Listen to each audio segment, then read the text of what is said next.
નમસ્કાર, હું તો બોલીશમાં હું રોનક પટેલ આપનું સ્વાગત કરું છું. હું તો બોલીશ છે સતત 1834મો એપિસોડ અને 1834મા એપિસોડના 3 મુદ્દા છે. પહેલો મુદ્દો છે રાજનીતિના બોલ બચ્ચન. કેવા કેવા નિવેદનો આવવાનું શરૂ થયું છે. વાહિયાત, વિચાર્યા સિવાયના, સમજ્યા સિવાયના કેવા નિવેદનો આવે છે. માત્ર ને માત્ર મંચ ઉપરથી તાળીઓ પડે ને એ માટે એ જાણવું ને સમજવું છે.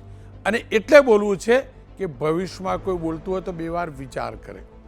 બીજો મુદ્દો છે કોણે પાડ્યો મેન્ડેટનો ખેલ. 2027ની વિધાનસભાની સેમિફાઇનલ ગણાતી સ્થાનિક સ્વરાજની સંસ્થાઓની ચૂંટણીઓમાં મેન્ડેટને લઈને ખેલ પડ્યા છે. અનેક લોકોના ઉમેદવારી પત્રકો રદ થયા છે. કેટલાક ઉમેદવારો જાણી જોઈને ખેલ પાડ્યા છે. કોણે કેવી રીતે ખેલ પાડ્યો છે, આપણે જેને લોકશાહીનું મહાપર્વ ગણીએ છીએ ને એની પવિત્રતાને કેવી રીતે અભડાવી છે આ નેતાઓએ એ સમજવું છે. અને ત્રીજો મુદ્દો છે નેતા અને કાર્યકર્તાઓની નફટાઈ. હજી તો ચૂંટણી આવી નથી એટલે મતદાન થયું નથી, કોઈ જીત્યા નથી અને અત્યારથી જ કેટલાક સ્થાનિક નેતાઓ અને એમના કાર્યકર્તાઓ સરકારી કચેરીઓ પર કેવી નફટાઈ કરે છે, નાગરિકોને કેવી રીતે હેરાન કરે છે અને પ્રશાસન તમાશો જોઈ રહ્યું છે ને એટલે બોલવું છે. એ નેતાઓને સુધારી નથી શકવાનો, પણ એ પ્રશાસનિક અધિકારીઓએ ધ્યાન રાખવું પડશે કારણ કે સામાન્ય નાગરિક હેરાન થાય ને એ કોઈ હિસાબે ન ચાલી શકે. દ્રશ્ય સાથે બતાવીશ પણ શરૂઆત જે પ્રકારે બોલ બચ્ચન થઈ રહ્યા છે ને તેને લઈને.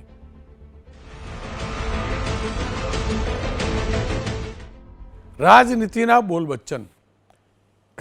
હકીકત એ છે કે રાજનેતાઓના નિવેદનો એવા આવે છે વાહિયાત કે આપણને હવે એમના વાતો બોલ બચ્ચન જેવી જ લાગે છે. અને નેતાઓ સતત એ પ્રકારના બોલ બચ્ચન કરે છે. ઉમેદવારી પત્રક ભરાયા, ઉમેદવારી પત્રક પરત ખેંચવાની તારીખ આવશે, આજે એની ચકાસણી થઈ. પણ આ તમામની વચ્ચે નેતાઓ મંચ શોભાવા લાગ્યા છે. મંચ ઉપરથી અને મીડિયા થકી મનમરજી નિવેદન આપે છે. આજે માત્ર 2 જ નિવેદન ઉપર આખો હું આ કાર્યક્રમ કરવા માગું છું. પહેલું નિવેદન છે ચૂંટણી પ્રચારના ઉત્સાહમાં ભાજપના ધારાસભ્ય અને એમના પત્નીશ્રી, જી હા એમના પત્ની કેવી રીતે ભાન ભૂલ્યા તેને લઈને છે. ધારાસભ્ય અમરેલી જિલ્લાના જેવી કાકડિયા, તેમના ધર્મપત્ની કોકિલાબેન કાકડિયા, એમનો એક વિડીયો જબરદસ્ત ચર્ચામાં છે. જિલ્લા પંચાયતની એક બેઠકના ફોર્મ ભરાવવા તેઓ ગયા હતા ત્યારે કોકિલાબેને સોશિયલ મીડિયા એક જે ઇન્ટરવ્યૂ આપેલો સોશિયલ મીડિયા પર વાયરલ થયો છે અને તેમને એમ કહ્યું છે કે અમે અભિયાન શરૂ કર્યું છે વિધર્મીઓને નાશ કરવાનો. અધર્મીઓને નાશ કરવાનું નથી બોલતા, વિધર્મીઓને. આવા સાંભળી લઈએ કોકિલા મેડમે શું કહ્યું. આ ભાજપની સરકારે અને સંગઠને જે વિધર્મીનો નાશ કરવા માટે જે ઝુંબેશ ઉપાડી છે અને એટલા માટે બાપુને ટિકિટ આપી છે, મહાવીર બાપુને, તો આપણે બધા સાથે મળી અને આ વિધર્મીનો નાશ કરીએ અને ભાજપને સક્ષમ કરવા માટેના જે દાવેદારો ઉમેદવારો મૂક્યા છે એ ઉમેદવારો વિજય થઈને આવે એવી દાન મહારાજના ચરણોમાં પ્રાર્થના કરીએ છીએ. આ બેને ભૂલી ગયા કે વિધર્મીનો મતલબ શું થાય. વિધર્મીનો સ્પષ્ટ મતલબ થાય છે હું હિન્દુ છું તો મારા માટે અન્ય ધર્મના લોકો વિધર્મી છે, એટલે કે અલગ ધર્મના છે. અને તમામ માટે એ મુસ્લિમ હોય, પારસી હોય, ઈસાઈ હોય, એમના માટે હું વિધર્મી છું. આ કોકિલાબેન એમ કહેવા માગે છે કે હિન્દુ સિવાયના બાકીના જે છે એટલે કે જે વિધર્મી જે વ્યાખ્યામાં આવે છે એમનો નાશ કરવા માગે છે. બેન એ જાણતા ને સમજતા કે સાંભળવા માગતા પણ નથી કે તમને એ અધિકાર ચોક્કસ હોઈ શકે કે અધર્મીઓનો કે જે ધર્મના વિરુદ્ધ કામ કરે છે, અધર્મી લોકો છે, માણસાઈના વિરુદ્ધ કામ કરે છે, એમનો નાશ કરવાનો અભિયાન. એની જગ્યાએ બોલ બચ્ચનમાં બોલી ગયા વિધર્મીઓનો. મેં એમની સાથે વાત કરી છે, એની અંદર પણ શબ્દ તો પાછા બેન એ જ પકડી રાખે છે. ખેર એના સિવાય વાત માફ કરજો, એના સિવાય વાત બીજા બોલ બચ્ચનની કરી લઉં તો રાજકોટના જેતપુરમાં યોજાયેલા બીજેપીના સંમેલનની અંદર, એ સંમેલનના તમે દ્રશ્યો જોજો, ધારાસભ્ય મહેન્દ્રભાઈ પાડલિયા, નામ છે શું? જન સેવા સંકલ્પ. હવે આ ચૂંટણીની અંદર અલગ અલગ પક્ષ પોતપોતાના ઉમેદવાર ઊભા રાખે.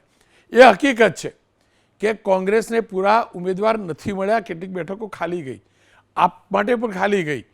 પણ આ સાહેબનું કહેવું તો એમ છે, મહેન્દ્રભાઈ પાડલિયા સાહેબનું, કે કોંગ્રેસને અમે ઉમેદવાર આપ્યા.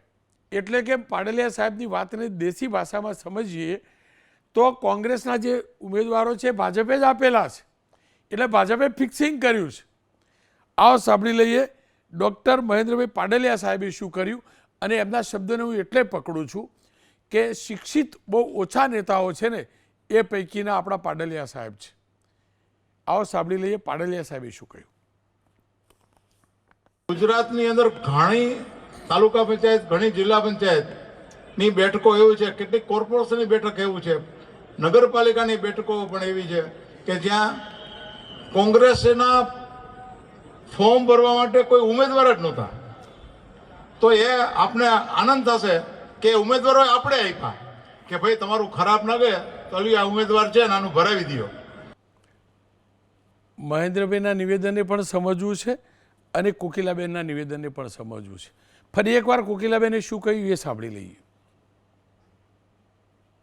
આ ભાજપની સરકારે અને સંગઠને જે વિધર્મીનો નાશ કરવા માટે જે ઝુંબેશ ઉપાડી છે અને એટલા માટે બાપુને ટિકિટ આપી છે, મહાવીર બાપુને, તો આપણે બધા સાથે મળી અને આ વિધર્મીનો નાશ કરીએ અને ભાજપને સક્ષમ કરવા માટેના જે દાવેદારો ઉમેદવારો મૂક્યા છે એ ઉમેદવારો વિજય થઈને આવે એવી દાન મહારાજના ચરણોમાં પ્રાર્થના કરીએ છીએ. કોકિલાબેન વિધર્મીઓના નાશની વાત કરે છે ત્યારે મને લાગ્યું કે એમના દિલ દિમાગ ઉપર ત્યાં શબ્દ કેમ છવાયેલો છે. એ માટે એમની સાથે સંવાદ કરેલો, મેં સંવાદ રેકોર્ડ કર્યો છે, એ સંભળાવવા જઈ રહ્યો છું. કોકિલાબેન, તમે કહ્યું કે વિધર્મીઓનો ખતમો બોલાવી દઈશું. બેન, આ બિન સાંપ્રદાયિક દેશ છે. આ પ્રકારે નિવેદનબાજીનો અધિકાર તમને આપ્યો કોને? રોનકભાઈ, પહેલાં તો નમસ્કાર. તમારી સાથે આજે વાત કરવાનો મને મોકો મળ્યો એટલે હું તમારો પણ આભાર માનું છું કે તમે મારી સાથે ઇન્ટરવ્યૂમાં જોડાણા. ઘણા સમયથી મારી ઈચ્છા હતી તમને મળવાની, પણ આજે ઈચ્છા પૂરી થશે એવું મને લાગે છે.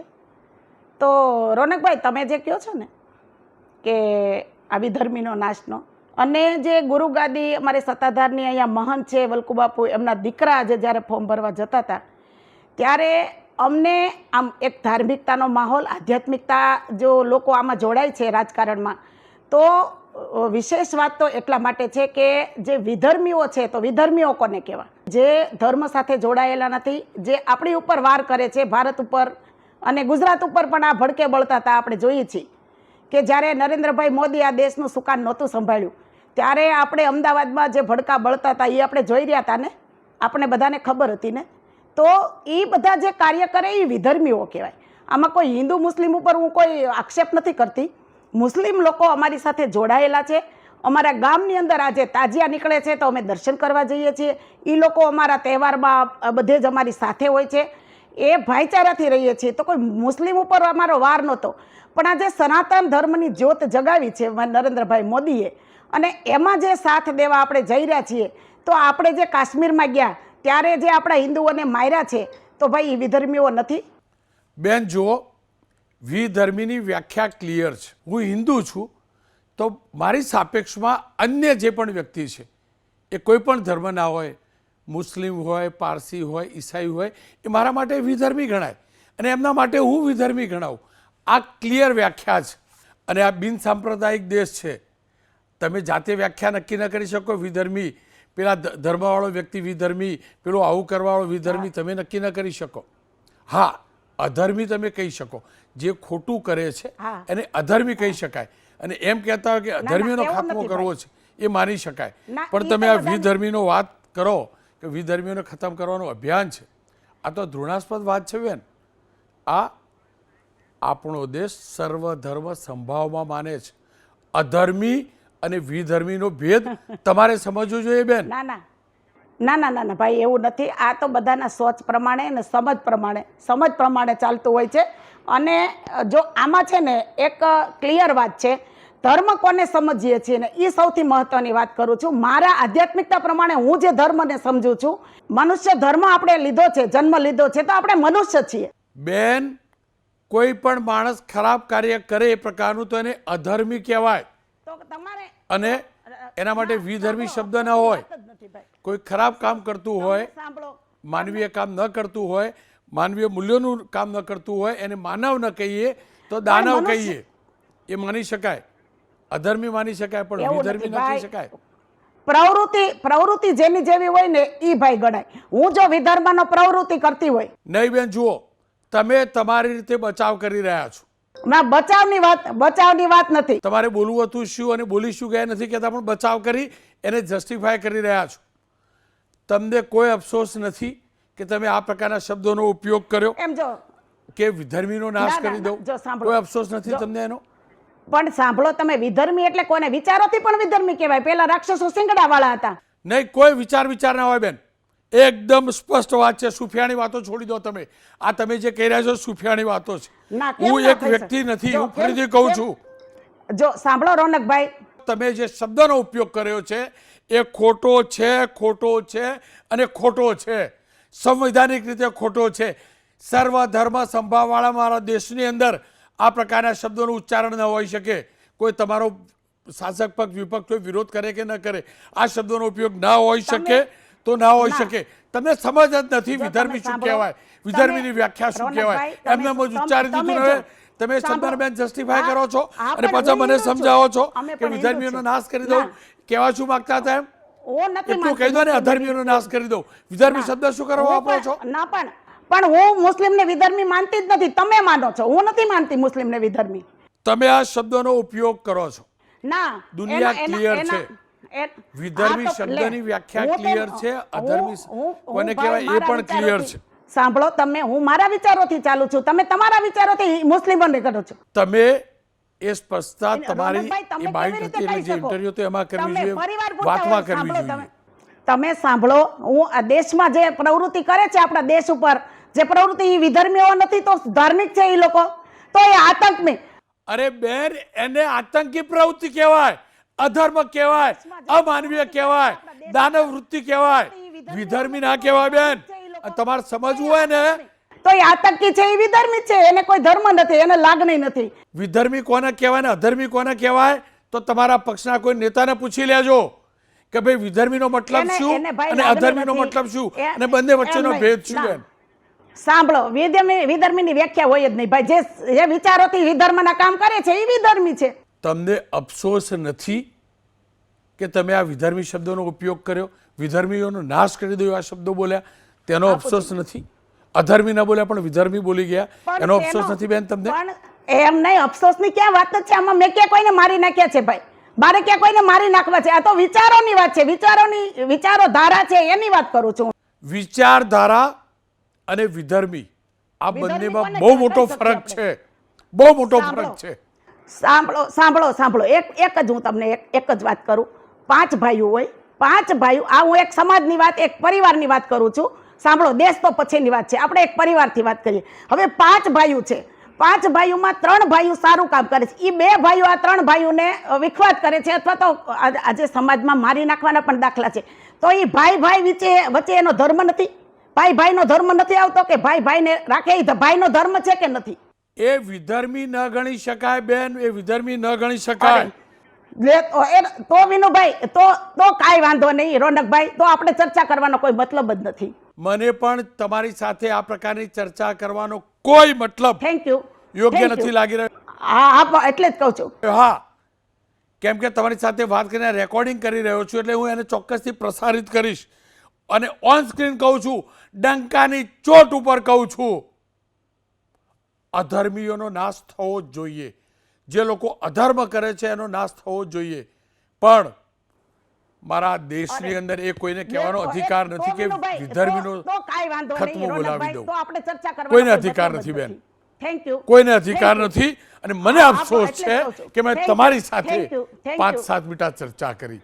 જેને Thank you. સમજવું Thank you છે તમે, નથી રોનકભાઈ. અધર્મી શું કહેવાય કાંઈ ને વાંધો વિધર્મી શું નહીં, કહેવાય કાંઈ તેમની વાંધો સાથે નહીં. તમારા ચર્ચા કરીને વિચારોથી એનો તમે- મને અફસોસ છે. હા મને અફસોસ છે કે તમે આટલું વિચારતા કેમ નથી. આધ્યાત્મિકતાનું તો વિચારો તમે થોડુંક, રોનકભાઈ. તમે આટલી પોસ્ટ ચલાવો છો, આટલી કક્ષાએ, આટલા ટીવીમાં તમે ગયેલા છો. કોકિલાબેને ભારે કરી. લલિતભાઈ વસુએ અમારી સાથે જોયા. લલિતભાઈ, જેવી તમારા મિત્ર મારા મિત્ર, તમારા ભાઈ મારા ભાઈ, આ કોકિલા ભાભીને પહોંચી ના વળાય. બોસ પહોંચી ના વળાયો. શરૂઆત એમને એમ કરી કે હું રાહ જોતી હતી તમારી જોડે કોઈ વાર કાર્યક્રમમાં જોડાવું, અને અત્યારે એમ કહ્યું તમારી જોડે વાત જ ના થાય. ખેર, પણ તમારા ત્યાંના ધારાસભ્ય બી જ અઘરા. એમનું નિવેદન સંભળાવી દો, આપ લેટ પહોંચ્યા એટલે. મહેન્દ્રભાઈ પાટેલિયાએ શું કહ્યું જોજો. તમે ક્યાંથી ઉમેદવારો લઈ આવ્યા ભાજપમાંથી, પેલા મહેન્દ્રભાઈ સંભળાવી દો. ગુજરાતની અંદર ઘણી તાલુકા પંચાયત, ઘણી જિલ્લા પંચાયતની બેઠકો એવી છે, કેટલીક કોર્પોરેશનની બેઠક એવું છે, નગરપાલિકાની બેઠકો પણ એવી છે કે જ્યાં કોંગ્રેસના ફોર્મ ભરવા માટે કોઈ ઉમેદવાર જ નહોતા. તો એ આપને આનંદ થશે કે ઉમેદવારો આપણે આપ્યા કે ભાઈ તમારું ખરાબ ના ગયે તો આ ઉમેદવાર છે ને આનું ભરાવી દો. મહેન્દ્રભાઈ બહુ ધીર ગંભીર વ્યક્તિત્વ છે, શિક્ષિત વ્યક્તિ છે, પણ કોઈ એમ કહેતું હોય કે અમે એક પક્ષના અમે ઉમેદવાર આપ્યા તો આ ફિક્સિંગ છે. અને રાજનીતિમાં આવું ફિક્સિંગ થતું હોય તો લોકશાહીની ક્લિયર કટ હત્યા છે. કારણ કે કોંગ્રેસે બીજેપીવાળા જ કોઈક ઉમેદવાર આપી દે એટલે કોણ જીતે કોણ હારે આપણે સમજી શકીએ છીએ. લાઈન એમના માટે લગાડવાની. ખેર, મહેન્દ્રભાઈ સાથે મેં વાત કરી છે, સંવાદ જોઈ લઈ. મહેન્દ્રભાઈ, આપે બીજેપીના મંચ ઉપરથી એમ કહ્યું કે કોંગ્રેસ પાસે ઉમેદવાર નહોતા તો બીજેપીએ ઉમેદવાર આપ્યા. મને વિસ્તારથી સમજાવો, બીજેપીએ કોંગ્રેસની કઈ કઈ બેઠક ઉપર પોતાના પક્ષમાંથી ઉમેદવારો આપ્યા કે લો અમને ઊભા રાખો? કઈ કઈ બેઠક હતી? હવે રોનકભાઈ, ગઈકાલે જેતપુરમાં રાજકોટ જિલ્લાભરનું સેવા સંકલ્પ જન સંમેલન હતું. એમાં ભારતીય જનતા પાર્ટીના માનનીય પ્રદેશ અધ્યક્ષ જગદીશભાઈ પંચાલ સાહેબ ઉપસ્થિત રહેવાના હતા. એ આવે પહેલાં મને વક્તવ્ય આપવાની અવસર મળ્યો, તો મેં મારા વક્તવ્યમાં ઘણી બધી વાતો કરી, એ સાથે આ વાત કરી મેં. પણ રોનકભાઈ, આની પાછળનો મારો ભાવાર્થ શું હતો એ આપણે કહું કે અમારા રાજકોટ જિલ્લાના સૌરાષ્ટ્રભરના મારા જાણીતા ઘણા બધા કાર્યકર્તાઓને સતત છેલ્લા 15 દિવસથી એક જ વાત આવતી કે કોંગ્રેસ પાસે પૂરતા ઉમેદવારો નથી. અમારા કાર્યકર્તાઓને રાજકોટ મહાનગરની ચૂંટણી હોય, જિલ્લા પંચાયત, તાલુકા પંચાયત, ઘણી જગ્યાએથી એક જ વાત આવે કે કોંગ્રેસ પાસે કાર્યકર્તા નથી, કોંગ્રેસ પાસે સંખ્યાબળ ઉમેદવાર લગભગ 10,000 જેટલી ચૂંટણીઓ થવાની છે અલગ અલગ કક્ષાએથી, તો એ 10,000 કાર્યકર્તાઓ એની પાસે છે જ નહીં. તો અમારા કાર્યકર્તાઓને ડિસ્ટર્બ, આપણા ભારતીય જનતા પાર્ટીના કાર્યકર્તાઓને, સામાન્ય નાગરિકને, સમાજસેવકોને ડિસ્ટર્બ કરે કે દબાણ કરે કે ભાઈ તમે કોંગ્રેસમાંથી ચૂંટણી લડો, આવી વાત આવતી હતી. એના સંદર્ભમાં મેં આ વાત કરી છે. અમે કોઈ જગ્યાએ કોઈ ઉમેદવાર આપ્યા હોય એવી હત નથી, પણ એક આનો ભાવાર્થ એવો હતો કે કોંગ્રેસના કાર્યકર્તાઓ હતાશા, નિરાશા અનુભવી રહ્યા છે. સમાજના આગેવાનો પણ બહુ સ્પષ્ટ છે કે ભાઈ અમારે કોઈ પણ સંજોગોમાં કોંગ્રેસ પાસેથી કોઈ પણ જાતની અપેક્ષા રાખી શકાય એવી સ્થિતિ નથી. આ સંદર્ભમાં મારું નિવેદન આ થઈ ગયેલું છે. નહીં મહેન્દ્રભાઈ, માની લઉં કે તમારી વાત સાચી, પણ કોંગ્રેસ પાસે ઉમેદવાર ન હોય તો એ કોંગ્રેસનો વિષય હોઈ શકે ને, બીજેપીનો તો વિષય હોઈ ન શકે. અને જો કોંગ્રેસને જ્યાં ઉમેદવાર ન મળ્યા ત્યાં બીજેપીએ ઉમેદવાર આપ્યા અને ત્યાં ઊભા રાખ્યા, તો એનો મતલબ એમ થયો કે ચૂંટણી ફિક્સિંગવાળી છે. તમે જ્યાં જ્યાં ઉમેદવાર આપ્યા જે કોંગ્રેસના મેન્ડેટથી લડશે તમારા ઉમેદવારની સામે, તો એનો મતલબ એક જ પક્ષના બે ઉમેદવાર દેખાવ પૂરતા સામસામે ચૂંટણી આખી ફિક્સ કરી છે બેઠકો ઉપર, એનો મતલબ સ્પષ્ટ થયો. એટલે એવું કોઈ ફિક્સિંગની વાત જનરલી રોનકભાઈ મારે કહેવું છે કે ગઈકાલે જ એવા સમાચાર હતા સોશિયલ મીડિયામાં કે 100 જેટલી ભારતીય જનતા પાર્ટીની બેઠક બિનહરીફ થઈ ગઈ છે. ત્યાર પછી અમને પણ મારા વિવિધ ધારાસભ્ય મિત્રો અને અલગ અલગ પ્રદેશ કક્ષાના કોંગ્રેસના મિત્રો પણ અમારા છે, અમુક પ્રેસ મીડિયામાંથી જાણવા મળ્યું કે કોંગ્રેસની સ્થિતિ એવી છે કે એની પાસે ઉમેદવાર નથી, એટલે ગમે ત્યાંથી ઉમેદવારો માટે એ પ્રયત્ન કરી રહ્યા છે. કેટલાક કાર્યકર્તાઓએ પણ એવું કીધું કે અમને પણ દબાણ કરવામાં આવે છે અથવા આગ્રહ કરવામાં આવે છે કે તમે કોંગ્રેસના મેન્ડેટ ઉપર ચૂંટણી લડો. તો આ સ્થિતિમાં આ વાત થઈ છે. અમે કોઈ ઉમેદવાર આપ્યા નથી. પર્ટિક્યુલરલી ઓલ ઓવર આ ચિત્ર જે બન્યું છે, આજની મારી પાસે માહિતી છે 128 બેઠક તો ઓલરેડી બિનહરીફ જાહેર થઈ ગઈ છે. અત્યારે ચકાસણી ચાલુ થવાની છે, થઈ રહી છે. તો ચકાસણીમાં પણ ઘણા એના રદ થાય એવી શક્યતાઓ છે, ઘણી ભૂલો પણ છે. અને સાથે સાથે 15 તારીખે જ્યારે પાછું ખેંચવાનું આવશે તો હજી બીજી 50 બેઠકો બિનહરીફ થાય એવી શક્યતા છે. એના સંદર્ભમાં અમે વાત કરી. આજે રોનકભાઈ, આપના માધ્યમ દ્વારા કહેવા માગું છું કે કોંગ્રેસ બિલકુલ નેતૃત્વ વિહીન પાર્ટી થઈ ગઈ છે. કોંગ્રેસ પાસે કોઈ પણ જાતનું નેતૃત્વ નથી, એની પાસે સંખ્યાબળ નથી. યાર 10,000 ચૂંટણીઓ થાય તો 10,000 તો ઠીક છે, 5,000ની સભા કરી શકે એવી સ્થિતિ પણ કોંગ્રેસ પાસે નથી. ઉમેદવાર જેટલી સભા પણ એ કરી શકે એમ નથી. મહેન્દ્રભાઈ, એક કોંગ્રેસનો પોતાનો પક્ષનો મુદ્દો હોઈ શકે, ભાજપનો ન કે બીજા કોઈનો ન હોઈ શકે. આપ શિક્ષિત છો, એક એક શબ્દને તોલીને બોલવાવાળા વ્યક્તિ છો, છતાં પણ તમે આવું બોલ્યા છો, એનો મતલબ એ થયો કે આ તો બોલ બચ્ચન છે ને. આ પ્રકારે મનમરજી નિવેદનો તો હોય નહીં. આપ વડીલ છો, આપ આવા શબ્દોનો ઉચ્ચાર કેવી રીતે કરી શકો? મને કહો ને. આ તો લોકશાહીનું અપમાન છે કે આ પક્ષના ઉમેદવાર નહોતો એટલે અમે પક્ષ આપી દીધા, ઊભા રાખી દીધા. અમે એના માટે લાઈનો થોડા લગાડી મહેન્દ્રભાઈ. મતદાતા એના માટે લાઈન નથી લગાડતો ને. ના, અમે એનો કહેવાનો મતલબ એટલો જ હતો કે અમારા કાર્યકર્તાઓને સતત પ્રેશરને દબાણ કરવામાં આવે છે. જે ભારતીય જનતા પાર્ટીના કાર્યકર્તાઓ છે એને દબાણ કરવામાં આવે છે. એવા ઓલ ઓવરથી બધે સમાચારો મળે છે કે તમે ગમે તેમ કરીને તમે અમારામાં આવી જાઓ, તમને ટિકિટ આપીએ. જ્ઞાતિના સમીકરણોમાં પણ દબાણ આવે છે, સમાજના જ્ઞાતિના લોકો પાસેથી દબાણ આવે છે. એના સંદર્ભમાં મેં આ વાત કરી છે. બાકી અમે કોઈ ઉમેદવાર ઓફિશિયલી આપ્યો એવું તો આ હોઈ શકે નહીં. પણ કહેવાનો ભાવાર્થ આ હતો કે કોંગ્રેસ ખતમ થઈ ગઈ છે, એની પાસે ઉમેદવાર નથી અને એ કારણથી આ તારે તરફ આવા પ્રયત્ન કરી રહી છે. એના સંદર્ભમાં આ વાત મેં કરેલી છે. મહેન્દ્રભાઈ, હકીકત તો એ છે, માત્ર પંચાયત જ નહીં, વિધાનસભા હોય કે લોકસભા, કોંગ્રેસમાંથી રાજીનામા અપાવીને તમારા પક્ષે એટલે કે બીજેપીએ ટિકિટ આપીને ઊભા રાખ્યા છે ભૂતકાળમાં, અને આ ચૂંટણીમાં પણ અનેક એવા કિસ્સા છે. કોંગ્રેસવાળાને આપવાળાને ટિકિટ આપી અને બીજેપીનો ખેસ પહેરીને ચૂંટણીમાં ઊભા રાખ્યા હોય. તમારા પક્ષે ઊભા રાખ્યા છે. કોંગ્રેસે તમારા લઈને નહીં, તમારામાંથી ભાગ્યે જ કોંગ્રેસમાં ગયો, પણ કોંગ્રેસના અનેક લોકોને તમે ઊભા રાખ્યા ટિકિટ આપીને.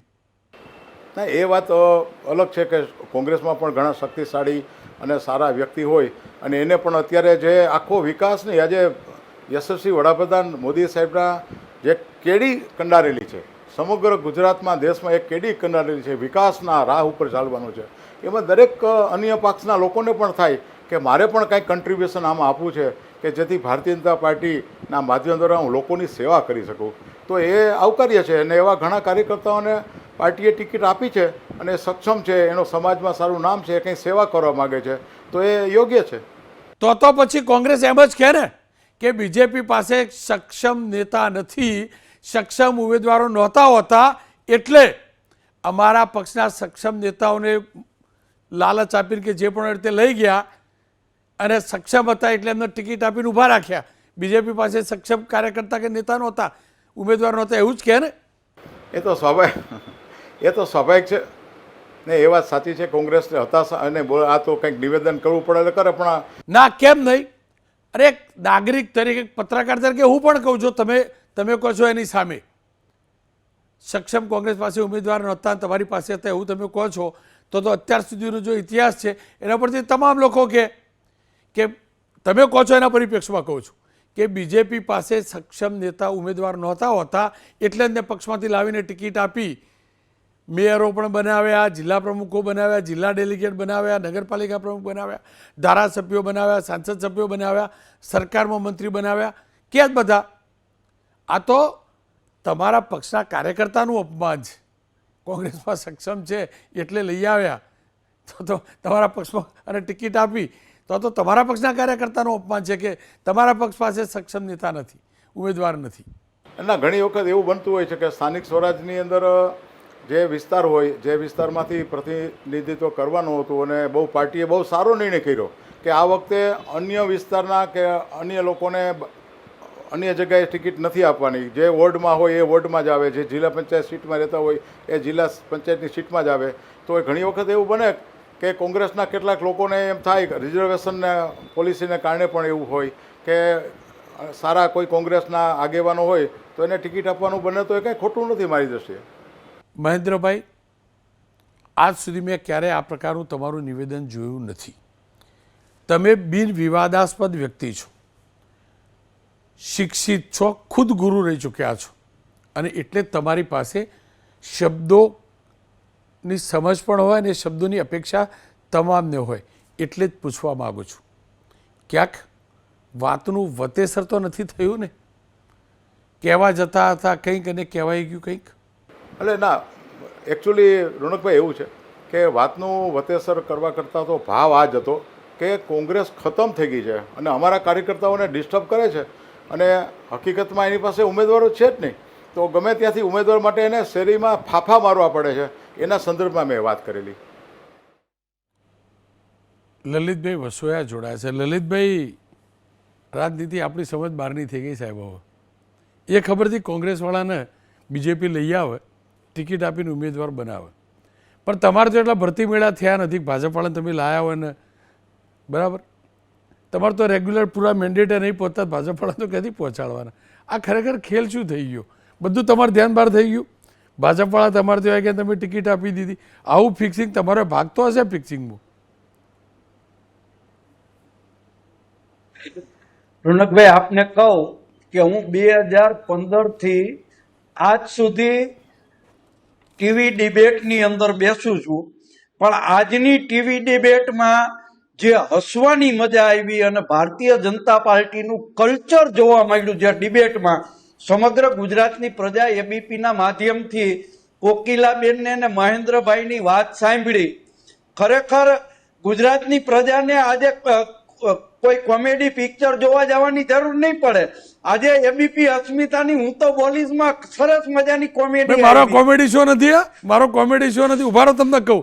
હવે તમે બોલ્યા છો, સાંભળો ને, તમે બોલ્યા છો ને, તો બીજી મજા કરાવી દઉં. ભાઈ, આપણે વિપુલભાઈ, બીજેપીના નેતા, આણંદના પેલા પૂર્વ અધ્યક્ષ, એ શું બોલ્યા હતા એ પણ તો સંભળાવી દઈએ. એ પણ હશે આપણી જોડે. વિપુલભાઈ શું બોલ્યા હતા એ સાંભળી લેજો લલિતભાઈ. સારો મોભોદાર હોદ્દો મળ્યો, ઘણા રૂપિયા બનાયા, કોઈ દેતા નહીં કે મેં રૂપિયા બનાયા, હું છાતી ઠોકીને કહું છું મેં રૂપિયા બનાયા, છાતી ઠોકીને કહું છું મેં રૂપિયા બનાયા, છાતી ઠોકીને કહું છું મેં રૂપિયા બનાયા, રાજકારણમાં રૂપિયા બનાયા, રાજકારણમાં રૂપિયા બનાયા. હવે તમને હવે બીજું સંભળાવી દઉં. એ કાર્યક્રમ મેં આખો કર્યો હતો લલિતભાઈ. સાંભળો, ઉભા રહો થોડીક વાર. હજી મેં એમને પૂછ્યું હતું પાછું વિસ્તારથી. એનો લાંબુ તો બહુ લાંબુ હતું. પછી તમે આ કોમેડી શો 1 કલાકનો ગણી લો. એ તમને પછી છેલ્લે સંભળાવીશ. પણ એમને બધું કહેલું કે આ લોકો રૂપિયા બનાવવા જ આવે. કે હવે તમારી વાત આગળ વધારો. રોનકભાઈ, મહેન્દ્રભાઈ પાડલિયાએ જે કંઈ કહ્યું, હું બહુ સ્પષ્ટપણે, મહેન્દ્રભાઈ મારા મિત્ર છે, શિક્ષિત છે, સૌરાષ્ટ્ર યુનિવર્સિટીના કુલપતિ તરીકે રહી ચૂક્યા છે. પણ એ બિચારાનો કહેવાનો ભાવાર્થ એ હતો કે અમે આમ આદમી પાર્ટીને ઉમેદવારો આપ્યા. રોનકભાઈ, આખાએ મારા વિસ્તારની વાત કરું, જામનગર જિલ્લો, રાજકોટ જિલ્લો, જે બે હું સંભાળું છું, તો એમાં ઘણી જગ્યાએ જ્ઞાતિના સમીકરણો પ્રમાણે ભારતીય જનતા પાર્ટીએ આપેલા ઉમેદવારો લડે છે. એટલે મહેન્દ્રભાઈને જે સ્ક્રિપ્ટ બોલવાની આપવાની હતી, ક્યાંક ને ક્યાંક ચર્ચાનો વિષય બનાવવા માટે મહેન્દ્રભાઈ આવું બોલ્યા હોય એવું લાગે છે. પણ મહેન્દ્રભાઈને કોંગ્રેસના ઉમેદવારની વાત કરે છે, તો મહેન્દ્રભાઈના વિસ્તારની વાત કરું રોનકભાઈ, કે નગરપાલિકાની ચૂંટણીમાં એબીપી અસ્મિતામાં આવીને મેં દાવો કર્યો હતો કે ધોરાજી નગરપાલિકામાં ભાજપ પૂરતા ઉમેદવાર નહીં રાખે 15 દિવસ પહેલા, અને 36 માંથી 30 ઉમેદવારો રાખી શક્યા હતા. એને ઉમેદવારો મારા વિસ્તારમાંથી મળ્યા નહોતા. અને એ ભાઈ અત્યારે મોટી બડાઈઓ મારે છે કે કોંગ્રેસને અમે ઉમેદવાર દીધા. અરે ભાઈ, કોંગ્રેસ પાર્ટી પાસે લડવા વાળા સક્ષમ અને મજબૂત ઉમેદવારો છે. તમે તમારા ભાણા ઉપરથી માખી ઉડાડો, તમે બીજાની ચિંતા કરવાનું રહેવા દો. અને ક્યાંક ને ક્યાંક સત્તા, પૈસો અને પોલીસ સરકારી તંત્રના દુરુપયોગ કરીને તમે ફોર્મ પાછા ખેંચાવવાની પ્રવૃત્તિ કરો છો.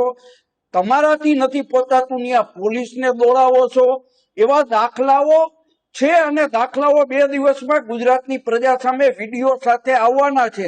એક વિડીયો તો મારી પાસે પણ છે, પરંતુ પરમ દિવસે ફોર્મ ખેંચાય તો એ વિડીયો કોની સંડોવણી છે ને કયા અધિકારી સંડોવાયેલા છે એ એબીપી અસ્મિતાને પણ હું આપીશ. લલિત, તમે કોમેડી શો કહ્યો ને, મારો શો ગંભીર શો છે. હું તો એક્ઝેક્ટલી નેતાઓના શબ્દો પકડું, પણ તમે ધ્યાન રાખજો, તમે ધ્યાન રાખજો. સાંભળો ને, મહેન્દ્રભાઈએ સાચું હોય ને તો તમારામાં જે આવેલા પાછા ભૂલથી બોડી બની ગઈ આ બાજુ તો જતા રહેશે ત્યાં આગળ. મહેન્દ્રભાઈ તમને ઉપરથી એલર્ટ કરી રહ્યા હતા.